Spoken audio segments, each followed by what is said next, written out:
देखो solve example theorem से related. तो आपको एग्जांपल नंबर 1 दिया है, ट्रायंगल एबीसी, अब यही पे दे दिया पीक्यूआर। तो यहाँ क्या होगा,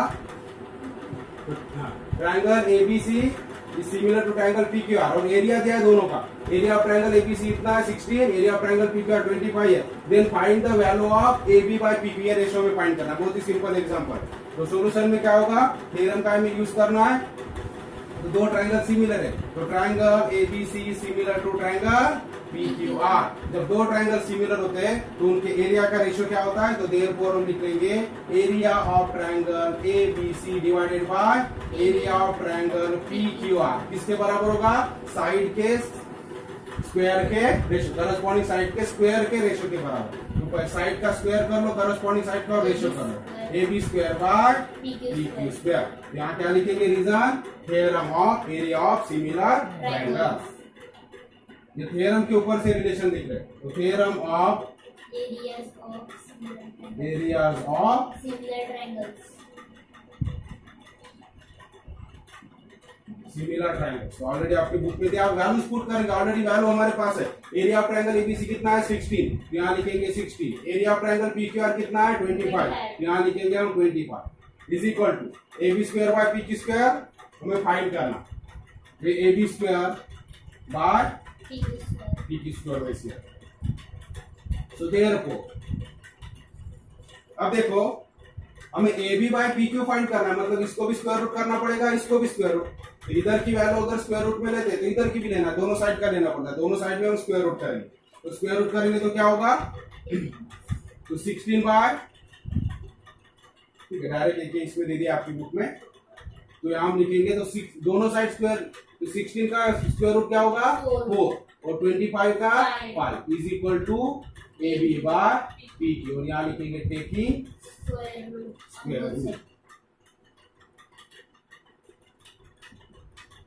ऑफ बोथ साइड्स। तो इस तरह से हमें क्या फाइंड करना था, AB बाय PQ। तो AB by PQ is equal to 4 by 5 हो गया। तो आपके बुक में ऑलरेडी दिया हुआ है। सेकंड एग्जांपल है, ratio of corresponding sides of two similar triangle. तो आपको दो करस्पॉन्डिंग साइड का रेशियो दिया होगा, दो ट्रायंगल है सिमिलर ट्रायंगल, तो उसकी जो करस्पॉन्डिंग साइड है उसका रेशियो दिया है 2:5। If the area of smaller triangle is 64, और एक ट्रायंगल, मतलब यहाँ दो ट्रायंगल, एक स्मॉलर होगा एक बिगर होगा, तो स्मॉलर ट्रायंगल का एरिया दिया, then what is the area of bigger triangle. तो बिगर ट्रायंगल का एरिया में फाइंड करना। तो सिंपली देखो हमारे पास फार्मूला क्या है, A1 by A2 is equal to, मतलब area of one triangle divided by area of second triangle कर दो। तो क्या होता है ये S square upon S1 square by S2 square. अगर हम साइड का लेंगे तो करस्पॉन्डिंग साइड का रेशियो के बराबर होता है, ठीक है। अगर हम सिंबल में इसको डिनोट करते हैं, ये मतलब क्या हो गया, पहले ट्रायंगल का एरिया A1 A2 यानी दूसरे ट्रायंगल का एरिया, और S1 और S2 क्या होगी, करस्पॉन्डिंग साइड होगी। तो करस्पॉन्डिंग साइड के स्क्वायर के, तो मतलब कितनी क्वांटिटी यहाँ है, एरिया वाली दो क्वांटिटी और साइड वाली दो क्वांटिटी, ठीक है। इसमें से आपको तीन वैल्यू कोई भी पता रहेगी तो फोर्थ वैल्यू आपको फाइंड करना। इसके पहले के एग्जांपल में क्या दिया था आपको, ये दोनों दिया था, A1 बाय दोनों का एरिया दिया था, तो आपको इधर का रेशियो फाइंड करना, AB बाय PQ फाइंड करना। तो इसको हमने क्या कर लिया, स्क्वायर रूट ले लिया। अब यहाँ पे क्या दिया आपको, ये दो ट्रायंगल के एरिया में से एक एरिया दिया स्मॉलर का, और इधर का दोनों दिया, ये रेशियो दिया है पूरा, मतलब ऊपर की वैल्यू नीचे की वैल्यू भी है। तो हमें क्या फाइंड करना है, बिगर ट्रायंगल का एरिया फाइंड करना। तो आपको इस तरह से 4 वैल्यूज में 1 2 3 4 वैल्यूज में उल्टा पुल्टा दिया रहेगा। कभी ये रेशियो दिया रहेगा तो ये फाइंड करो, कभी ये रेशियो दिया रहेगा तो ये रेशियो फाइंड करो, ऐसा रहेगा। या फिर 3 वैल्यूज कोई दी रहेंगे और 4th वैल्यू फाइंड करना पड़ेगा। यहाँ दो ट्रायंगल का एरिया दिया होगा और इधर से कोई एक आपको साइड दी रहेगी, तो दूसरी साइड फाइंड करस्पॉन्डिंग साइड, वैसे भी आ सकता। फार्मूला एक ही है, सिर्फ पूछने का तरीका अलग अलग हो सकता है। कभी एरिया का रेशियो पूछा जा सकता है, कभी साइड का रेशियो पूछा जा सकता है, कभी किसी ट्रायंगल पर्टिकुलर ट्रायंगल का एरिया पूछ सकते हैं, कभी किसी साइड को पूछ सकते हैं। तो वैल्यूज क्या दी है, क्या पूछा, ये हमें ध्यान देना। अब यहाँ देखो हमारे पास क्या दिया है, तो साइड का रेशियो दिया है, मतलब राइट हैंड साइड की दोनों साइड वैल्यू दिया, और एक का एरिया दिया, तो दूसरे का एरिया हमें फाइंड करना। इसलिए हम एज्यूम कर लेंगे, एज्यूम दैट सो अब यहाँ देखो कोई यहाँ कोई ट्रायंगल मेंशन किया है क्या? नहीं। तो हमें एज्यूम करना पड़ेगा कि चलो दो ट्रायंगल हम एक को एबीसी मान लेंगे दूसरे को पीक्यूआर मान। सो एज्यूम या लिख सकते हो उसको, assume that triangle ABC similar to triangle PQ. ठीक है, अगर हम मान ले दो ट्रायंगल है तो एक को हम बड़ा मानेंगे और एक को छोटा मानेंगे। तो एबीसी, अब आपके बुक के हिसाब से एबीसी को स्मॉलर दिया तो हम भी स्मॉलर देते हैं, तो कोई भी ले सकते हो। तो triangle ABC is smaller triangle, smaller and triangle PQR is bigger triangle. क्यों कंसीडर कर रहे हैं हम? क्योंकि यहां कोई मेंशन नहीं किया, लेकिन एक स्मॉल और एक बिग है, तो इसके ऊपर से क्या हो जाएगा? So therefore area of triangle ABC divided by area of triangle PQR is equal to, तो दो ट्रायंगल सिमिलर दिखा है, ए पीक्यूआर और एबीसी सिमिलर है, तो उनके साइड का रेशियो क्या हो जाएगा? मतलब सॉरी, उनके एरिया का रेशियो क्या हो जाएगा? साइड के जो करस्पॉन्डिंग साइड है उनके स्क्वायर के रेशियो के बराबर। तो करस्पॉन्डिंग साइड का रेशियो में दिया, ठीक है, यहाँ क्या लिखेंगे हम? 2/5 है तो 2/2 स्क्वायर बाय 5। ये करस्पॉन्डिंग साइड का रेशियो है तो उसका स्क्वायर करेंगे तो 2 square by 5 square, so is equal to 4/20। ठीक है, तो किसके ऊपर से लिखा हमने? तो थ्योरम है हमारा, theorem of area of two similar triangles. ठीक है, ratio of areas of similar triangle लिखो या theorem of area of two similar. ठीक है, उस तरह से दोनों भी एक ही। सो देयरफॉर अब वैल्यूज पुट करेंगे हम।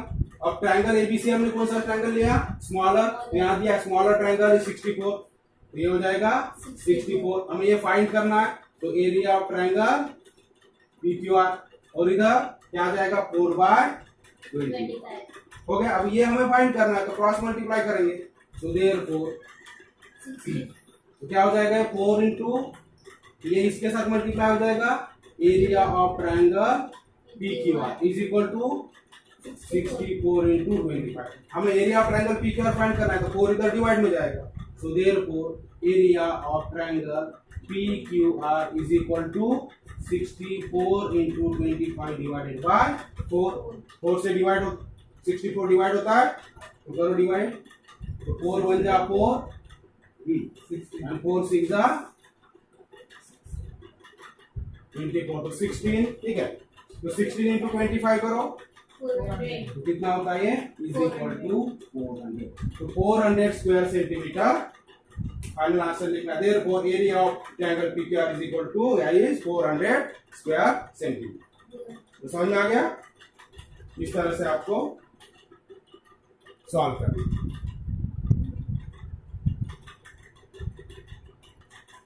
अभी देखो third example, in trapezium ABCD side AB parallel to side CD। तो आपको ट्रेपेजियम दिया ABCD and AB is parallel to CD। Diagonal AC and BD intersect each other at point P, और ये diagonal है, AC डायगोनल और BD diagonal दोनों का intersect हो रहा है पॉइंट P में। तो हमें प्रूव करना है एरिया ऑफ ट्रायंगल ABP। कौन सा ट्रायंगल? देखो ABP मतलब ये ट्रायंगल। ऑलरेडी ऐसे क्वेश्चन आप सिमिलरिटी, ठीक है, सिमिलर ट्रायंगल दिखा के सॉल्व कर चुके हैं। तो ABP मतलब ये वाला ट्रायंगल, ठीक है, और CPD मतलब CPD यानी नीचे वाला ट्रायंगल। तो ये ट्रायंगल और ये ट्रायंगल दोनों को क्या दिखाना है? ठीक है, इसका रेशियो इसके बराबर दिखाना, AB बाय CD स्क्वायर। अब ये दो ट्रायंगल है और इनका एरिया, ये करस्पॉन्डिंग साइड होगी ABP और CPD। तो हमें यहीं से क्या समझ में आ रहा है? तो AB यहां है और CD यहां है, ठीक है, तो AB और CD, तो ये दोनों साइड क्या हो गई? करस्पॉन्डिंग साइड होगी दो ट्रायंगल की। ठीक है, AB को ये करस्पॉन्डिंग हो गई, मतलब ये दो ट्रायंगल हम कंसीडर करेंगे तो ये रेशियो कब बनता है? अब उल्टा सोचो, कन्वर्स। तो सिमिलर है तो उनके एरिया का रेशियो किसके बराबर होगा? करस्पॉन्डिंग साइड के स्क्वायर के रेशियो के बराबर। लेकिन अगर तो यहां हमें ये प्रूव करना, ये दो ट्रायंगल है, हमें दिया है क्या सिमिलर है करके? नहीं है। ठीक है, तो ये रेशियो कब होगा? जब ये दो ट्रायंगल सिमिलर होंगे तब करस्पॉन्डिंग साइड का रेशियो क्या होता है? इस तरह से होगा, स्क्वायर। ठीक है, तो करस्पॉन्डिंग साइड का स्क्वायर का रेशियो होता है। इसका मतलब हमें दो ट्रायंगल को सिमिलर दिखाना पड़ेगा, तभी हम बोल सकते हैं कि दोनों का एरिया करस्पॉन्डिंग साइड के स्क्वायर के रेशियो के बराबर। समझ में आ गया? तो ए बी पी और सी पी डी ये दो ट्रायंगल को हम सिमिलर दिखाएं। तो सॉल्यूशन, अब सिमिलर दिखाने के लिए क्या करना है, ऑलरेडी हम पढ़ चुके इस तरह के एग्जाम्पल। ये ट्रापेजियम दिया हुआ है, तो ट्रापेजियम की क्या होती है, और A B parallel to C D है, तो यहाँ पैरेलल साइड का थ्योरम लगाएंगे, पैरेलल लाइंस का थ्योरम। तो पैरेलल लाइन के थ्योरम के हिसाब से क्या होगा, A B parallel C D और ए सी को अगर डायगोनल माना, ट्रांसवर्सल मानेंगे, तो ये और ये एंगल क्या हो जाएंगे, अल्टरनेट एंगल। तो अल्टरनेट एंगल से बी ए पी और डी सी पी ये दो एंगल क्या हो गए, इक्वल हो गए। और ऑलरेडी एक वर्टिकली अपोजिट एंगल है, ठीक है। तो ये इस ट्रायंगल में ये एंगल, ये वाले ट्रायंगल ये एंगल के बराबर है और ये एंगल इसके बराबर है। तो दो एंगल अगर सेम है तो क्या होते हैं, दो ट्रायंगल सिमिलर हो जाते हैं। इस तरह से similarity. So in trapezium ABCD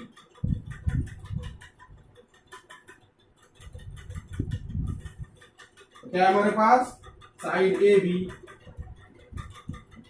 parallel to side C D, और इस वजह से आप एक लाइनें ऐड कर सकते हो कंसीडरिंग एसी एज ट्रांसवर्सल, तो ये दो एंगल क्या हो जाएंगे, इक्वल हो जाएंगे, ठीक है। या फिर डायरेक्ट आपकी बुक में दिया है, तो इन ट्रायंगल, तो डायरेक्ट जो ट्रायंगल हमने सिमिलर दिखाना है उसको लीजिए, triangle A B P and triangle C P D, ये दो ट्रायंगल को सिमिलर बताना है, तो लिख लो कौन से ट्रायंगल, तो in triangle A P B and C P D क्या है हमारे पास एंगल, तो बी ए पी, आपके बुक के हिसाब से पी एरिया यहां से स्टार्ट है, इधर से ना करते हुए पी ए बी बोला है, तो आप कुछ भी लिख सकते हो, बी ए पी भी लिख सकते हो, ठीक है, या पी ए बी भी लिख सकते हो। आपके बुक को बुक से लिखना आपको, तो पी ए बी एंगल वही होगा, इज कॉन्ग्रुएंट टू एंगल किसके बराबर होगा, पी। अब ये पी से स्टार्ट किया, इस इधर भी पी से ही करना पड़ेगा। अगर ये बी ए पी लिखते तो ये कहां से करते हैं, D P sorry D C P लिखते। अब ये पी से स्टार्ट किया, पी ए बी ये वाले ट्रायंगल में, ए बी पी में हमने पी से स्टार्ट किया, तो इधर कहां से करना पड़ेगा, पी से करो, तो कि सी एंगल इक्वल है, तो जो इक्वल है वो करस्पॉन्डिंग आना चाहिए बराबर, तो ये क्या हो जाएगा, पी सी डी। क्यों, रीजन लिखना पड़ेगा। तो अल्टरनेट एंगल है, ये दो साइड पैरेलल है, यहाँ आप एक लाइन लिख सकते हो, कंसीडर कर सकते हो, कंसीडर एसी एज ट्रांसवर्सल, ये हो जाएंगे अल्टरनेट एंगल्स।